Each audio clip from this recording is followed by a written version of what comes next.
talk about diabetes and how to give insulin at home. If this is a brand new concept, I know it can be overwhelming, so we're just going to walk you through everything as detailed as we can. And typically we send home very detailed written instructions, but it's always nice to kind of have everything explained in detail. So today we're going to talk about the type of insulin we're sending home. Most insulins come in a glass vial, and this is not an example of an insulin vial, but it is a glass vial. And it's a small glass vial that has a solution in it. So most insulins we want you to keep them in the refrigerator, and most of them are breakable and quite expensive. So we tell people to handle them with caution, because if you drop the vial and it breaks, that's a lot of money to replace a vial. Some people will keep it in the box that it comes in the fridge, and some people will wrap it in cotton and things like that to kind of prevent it from breaking if it does slip or fall. So once you have your insulin in hand and you're ready to prepare your injection, some insulins will have like a film on the bottom when you first get it, like a white film, and some don't, but you always want to mix your insulin before administering it to make sure that it's a nice even solution before administering it. And the way that we do that is we roll it gently between our hands, or we can rock it back and forth like this gently. So I always like to tell people rock and roll, but don't shake, because shaking can damage the insulin crystals. There is an exception for one type of insulin, and that's called Vexilin. And so if you have that insulin, then that insulin you actually do want to shake prior to administration. But most of the insulins that we're sending home, like Lantus insulin or Humulin N insulin, should not be shaken. And usually we'll specify that on your written discharges as well. So for the most part, you want to rock or roll gently for a couple of minutes to evenly reconstitute your solution, and then we're going to draw it up. When it comes to the type of insulin you have, the syringe itself makes a difference. So most of the insulins we're going to send home are going to be for a U100 syringe, and it'll actually say that directly on the syringe, U100. But all U100s are usually orange in color with their cap, so that's something you can look for. It matches the type of insulin, so it's very important. We would call this into the pharmacy for you, but we always want you to double check, because we don't want any mistakes. The numbers on the syringe themselves are the units. So this syringe has 1 unit at a time increments.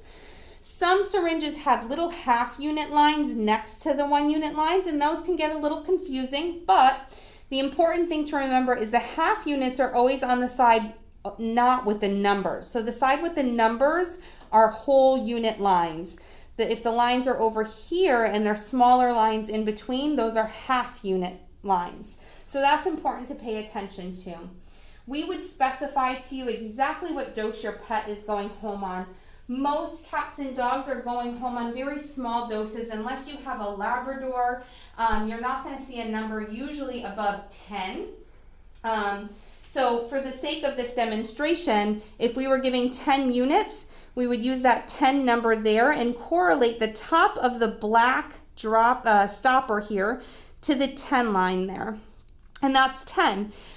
Most cats are going to go home with less than 5 units. So I always tell people to count back from the 5, because that first line is actually 0. So if I'm at the 5 line, you would count back 4 units, 3, 2, and 1. So you see there's still that baseline, but that's just a baseline. So that first line for 1 unit is actually right there, if that makes sense.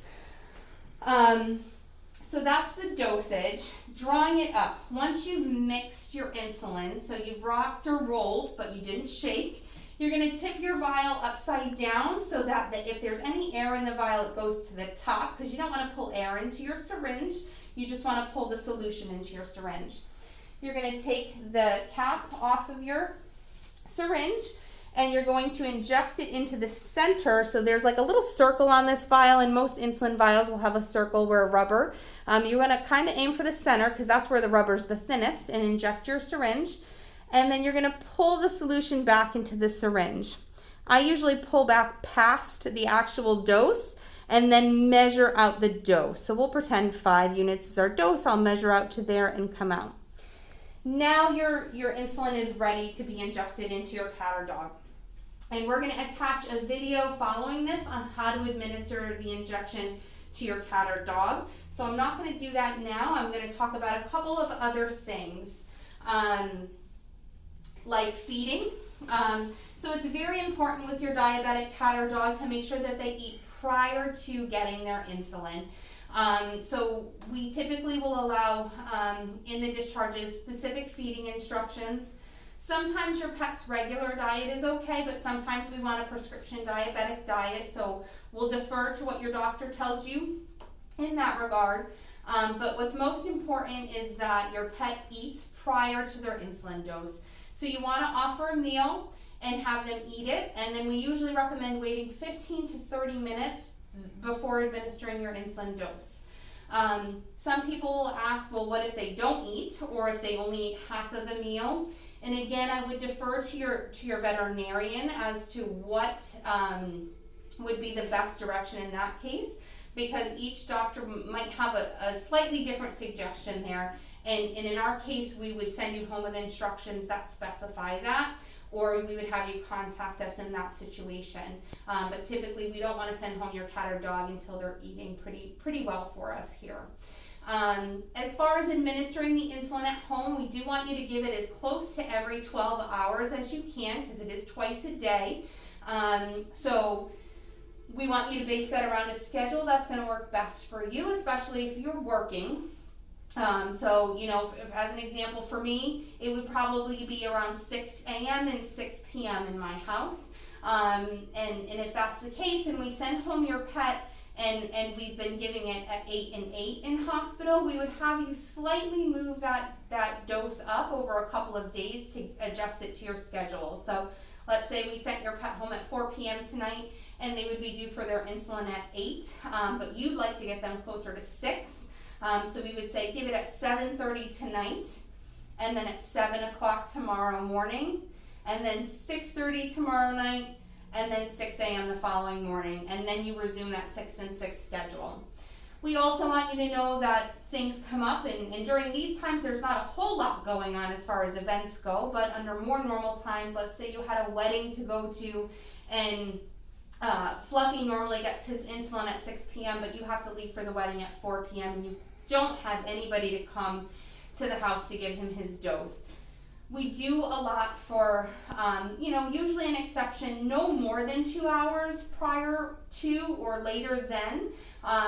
But, once in a while having to make that adjustment is okay, because it's more important that they eat and get their insulin than miss a dose. So in that case, we'd say, okay, feed him at 3:30, give him his insulin at 4, and go to your event. Resume his normal schedule the next day.